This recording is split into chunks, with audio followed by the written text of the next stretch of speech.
Report WION World is One. The Islamic world, meanwhile, is divided. While a few countries like Pakistan and Turkey have welcomed the Taliban takeover of Afghanistan, others have warned against the threat of terrorism. The Organization of Islamic Cooperation, or OIC, the world's largest organization of Muslim nations, held an extraordinary session in Saudi Arabia. The agenda was the security situation in Afghanistan and the looming humanitarian crisis. The message was clear: Afghanistan must not be allowed to become a breeding ground for terrorism. The OIC's message shows a mistrust towards the Taliban and concerns over the new reality on the ground. The international community and the ruling regime in particular must also work against Afghanistan being used as a haven for terrorism and extremism again, and must not interfere in its internal affairs. While the OIC has warned against the threat of terrorism, a few countries within the 57-nation body have openly endorsed the Taliban. Pakistan, Turkey, Turkmenistan and Hamas from Gaza have hailed Taliban's violent and bloody takeover of Afghanistan. Meanwhile, Saudi Arabia, the UAE, Iran, Tajikistan, among others, have been more cautious, adopting a wait-and-watch approach. These countries are wary given the brutality of the Taliban's first regime in the late 90s and the Taliban's willingness to harbor terror groups like the Al-Qaeda. Let's talk about Pakistan, Afghanistan's neighbor, after the Taliban's takeover of Kabul amid the US troop withdrawal. Pakistan Prime Minister Imran Khan said that Afghans, quote-unquote, have broken the shackles of slavery. However, with 1.4 million Afghan refugees already, Pakistan has refused to accept any more.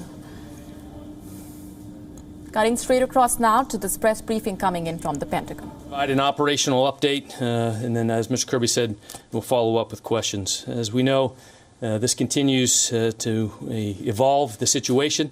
We continue to strive on the ground, and what we really want to do is continue to provide you details in a timely manner.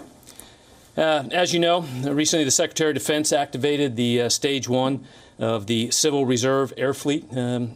Right now, that activation includes 18 aircraft from 6 commercial airlines. This will increase passenger movement from the intermediate staging bases, temporary safe havens, to the United States. While we continue to prioritize military aircraft for the transportation of individuals out of Kabul and out of harm's way. Please note, as I said, these craft flights will not be flying into Kabul. As of this morning, within the last 24 hours, 25 U.S. military C-17s, 3 U.S. military C-130s, and then a combination of 61 charter, commercial, and other military flights departed Kabul. The total passenger count for those flights was approximately 16,000. Of that number, the U.S. military transported just under 11,000 personnel. Our mission remains focused on ensuring a steady flow of evacuees out of Kabul to the intermediate staging bases and safe havens at our installations, continue to rapidly build out capacity as needed to ensure reception and providing humanitarian assistance. The use of temporary safe haven locations across Europe and the Middle East in areas that include U.S. installations in Qatar, UAE, Kuwait, Bahrain, Italy, Spain, and Germany. We deeply appreciate the support from these countries. This is truly a testament to the importance of our alliances and our partnerships.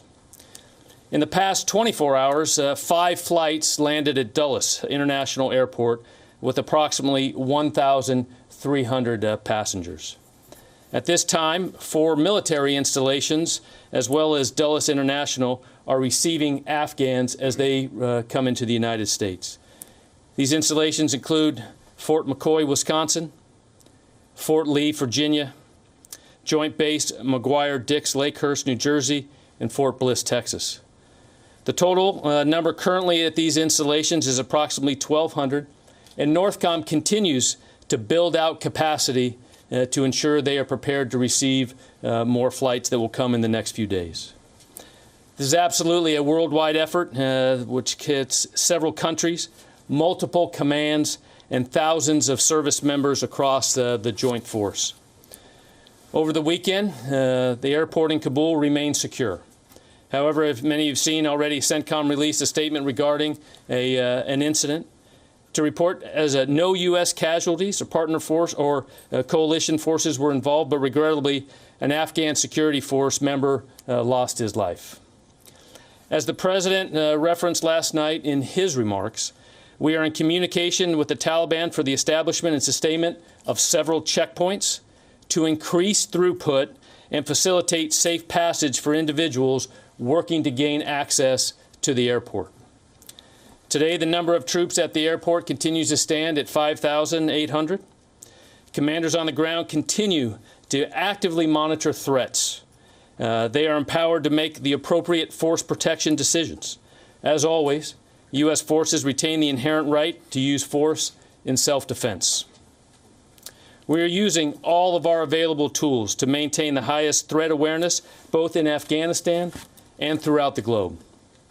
While this mission is not without risk, the safety of our personnel, American citizens, and Afghan evacuees at risk is of paramount importance. To wrap up, we continue to make progress in the completion of this mission. Since the end of July, we have relocated approximately 42,000 people. Since the beginning of evacuation operations on August 14th, we have evacuated approximately 37,000. All of this progress stems from the teamwork, professionalism, and dedication of our military, our interagency colleagues, and our allies and partners. We know more hard work remains in the coming days, and we're absolutely prepared to meet that challenge. Thank you. Just a couple other points I'd like to make. As you all are aware, the FDA approved full licensure of the Pfizer vaccine this morning. And as also I'm sure you're aware, back in August on the 9th, the Secretary articulated that it was his intent to mandate the COVID-19 vaccines upon FDA licensure or by mid-September to seek a waiver from the President. So now that the Pfizer vaccine has been approved, the Department is prepared to issue updated guidance requiring all service members to be vaccinated. A timeline for vaccination completion will be provided in the coming days. The health of the force is, as always, of our military and our civilian employees, families, and communities is a top priority. So it's important to remind everyone that these efforts ensure the safety of our service members and promote the readiness of our force, not to mention the health and safety of the communities around the country in which we live. A schedule item, Secretary and General Milley will be attending this afternoon the funeral for former Secretary of Defense Donald Rumsfeld at Arlington National Cemetery. Mr. Rumsfeld served as the 13th Secretary of Defense as well as the 21st. He also served in the United States Navy in the mid-1950s as a pilot and a flight instructor, and he continued his service as a reservist until 1975 when he became the Secretary of Defense for the first time. On behalf of the Department of Defense, we extend our deep condolences to his family, to his loved ones, and indeed to the country. With that, we'll start taking questions. Bob.